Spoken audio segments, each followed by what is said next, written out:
Hi FlossTube, and welcome to Fairy Tales and French Knots. I'm Erin, and this is my channel about cross-stitch, where I talk long enough to make my family wonder what I'm up to, but short enough that you can watch this video on your lunch break. So, I know I was just on here earlier last week with one of my old school flip-through videos. Today, I wasn't going to do a video, but then I remembered I have some things that I need to send away, and I really wanted to share them before I send them away. So I'm going to do a quick WIP update and then talk about some recovered stitching, what I've done with it. Some of it I've shown here before, but I'm going to show it again because this is my channel, and I can do what I want. Anyway. WIPs. How am I doing on WIPs? Not great, honestly.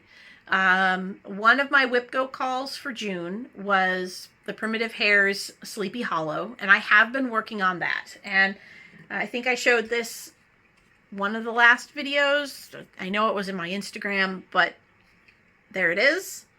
You can see I got all of this banner down here done. I've been working on her skirt. I'd really like to get the bottom here finished up, like actually from her down, and then I can turn the scroll rods, work on some other tree branches that kind of go in up here, and the word Sleepy Hollow up at the top. This will be done. Maybe I'll get this done by Halloween, maybe. It's a aspirational goal, yeah. So that's Sleepy Hollow. The other piece I've been working on a lot lately is the Pray For Me SAL. That's hashtag Pray For Me SAL that several of us started on the last day of StitchCon. And I am working on Pray For Me, I'm Stubborn by Lucy Beam, which is right here. But I converted mine into primarily blues. So there's my progress. The fabric is Grace Notes Mint Matcha. The blue is Rami's Creations Forget Me Not. And the brown, green, and yellow are all kind of lighter shades of the ones called for in the pattern, because once I put that blue on there, it kind of changed the whole palette and the temperature of the palette. So, but I love it. It is me, for sure. So I am, if nothing else, stubborn. So this is great. And I'm looking forward to getting that done. But let's talk about recovered stitching. And I know I've shown some of this before. I went to an estate sale about a month and a half ago, and I picked up six framed pieces and a set of 5 little coasters, those little lucite coasters that we all used to do, where we mash our stitching in between the lucite and a cork bottom, and yeah. So I picked up all of that. One of the pieces that I know I've shown here before was a large Santa with a reindeer that is I believe a Dimensions kit. Pattern is by Joan Elliott. It's beautiful. And that I intend to leave framed. I mean, it's massive. It's, I think, 18 by 24, 24 by 36. Nah, probably not 36. So probably 18 by 24 as standard frame sizes go. I'm going to take that to my framer and have him repair it. It was definitely a homemade, not professional, not really informed frame job. The mat was hand cut, and it needs some fixing. But anyway, so I'm going to keep that framed. I also have a seashell piece that I'm keeping framed because I think it'll go with my Seaside Maiden. I might get it reframed because the frame was damaged, but the piece itself is fine. And then there was a third piece I'm going to keep framed that's a little autumn scene that will look cute in my corner cabinet for the, Halloween, fall seasons. So I'm keeping 3 pieces framed. But from the other things, I've made 4 flat folds, a pillow, an ornament, and 2 project bags. So I wanted to show those off before I send them away. And what I'm going to do is insert the picture of the framed piece, or in the case of the ornaments, I think I have a picture of the set of ornaments. I'll insert those and then show you the thing I made. So I know I've shown some of these before, but I'm going to show them again just because I can, and I think they're cool, and I love the idea of repurposing needlework, whether it's someone else's or mine. Who knows what people will do with the things I've made years, decades down the road. So first of all is a piece that had some water damage and definitely needed some help. So I'll insert the picture here.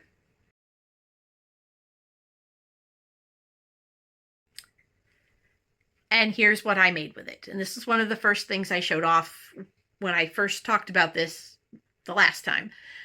This is a flat fold that has the leaves on the back, words about autumn inside. The colors are really lovely. So that was the damaged frame piece, or the water damaged piece that I turned into a flat fold. So there's that one. Next up is the turkey. So here's the framed picture of the turkey.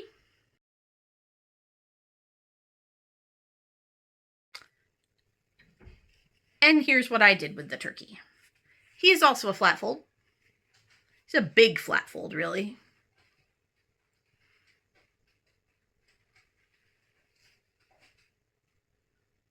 Again, I actually used the same backing with the words about fall. So there's him. I don't love him as much as I thought I did, but he's still really cute. So I was actually thinking of maybe doing some sort of giveaway with him. We'll see.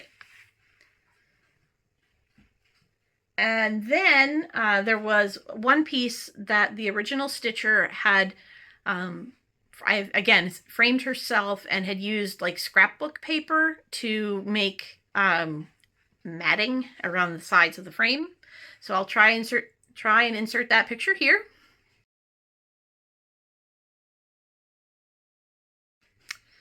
And I've made it into a pillow. Bunnies, Christmas bunnies. Oh, there's a bit of fuzz. And I do the center seam on the back,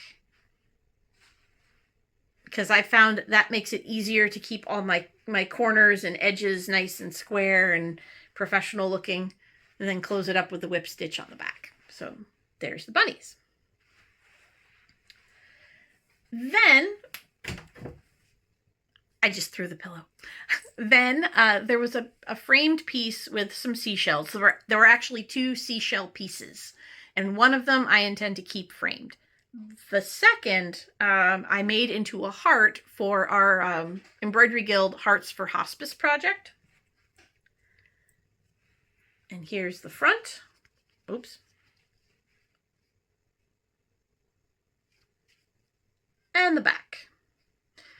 So these get hung on the doors of folks who are, sadly passing, or have terminal illnesses of some kind, and then their families can take the ornaments when they pass. And the guild and the hospice together try to come up with hearts that would be meaningful to the person whose door they hang on.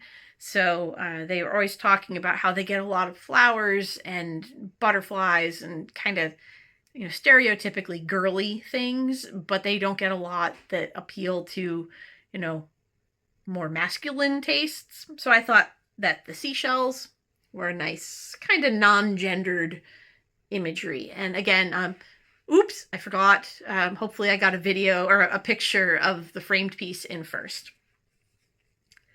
So now, what I was really excited about, or had the most fun with because it was the most challenging, were the coasters. Because you figure the piece of needlework is small. The original cut was round, so it's like 4 or 5 inch circles at the most.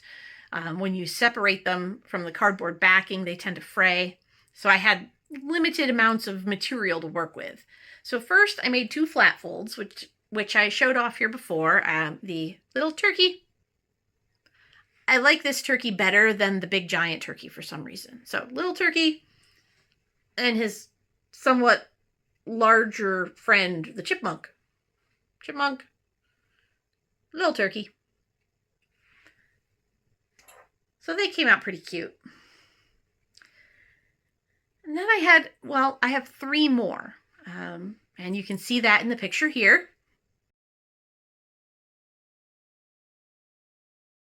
Caught myself that time, right?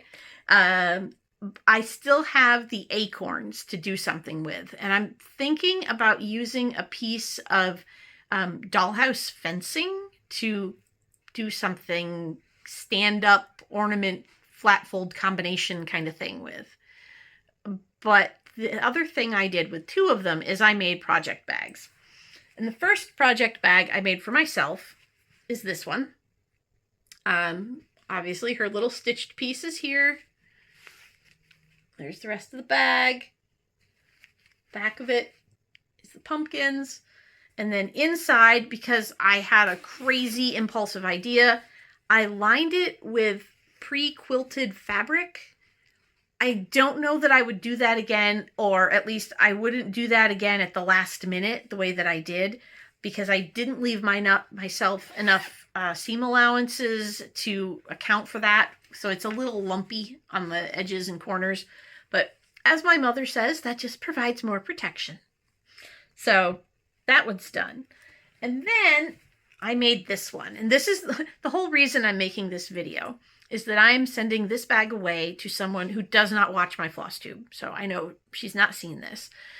She's actually in the hospital with some pretty serious health stuff going on, but she's still stitching. And I know this because her sister shared a picture of her stitching, and she has one of my project bags, a vinyl fronted one that I made for her. So I thought she needs another one. And I know she loves purple.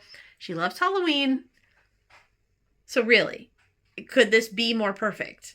It's a little bit small because the only zipper I had, this purple zipper that I found, is a 10-inch zipper. So this bag is like 10 by 11, I think. But perfect for, you know, an ornament from the Just Cross Stitch Halloween issue, or I've got some little the little Prairie Schooler cards. So I was thinking of tucking some of those in it. But yes, this is the outside. So this is a piece that was stitched by another stitcher. Got the bag, made a little zipper pull with some beads, and it's lined. There's a piece of cardboard in here to square it up for a minute, but it's lined with green, so very spooky. Spooky. Yeah, that was just fun to make, and I'm really pleased with how it came out. And as I said, that's being sent away to a friend. So yeah, I am off to package some stitchy goodness for friends and send some things away, and hopefully get some more stitching done on my July Whip Go or my stubborn stitch along or whatever else I pick out of my stash and decide to work on, because that's how I roll. And I'll see you later. Bye.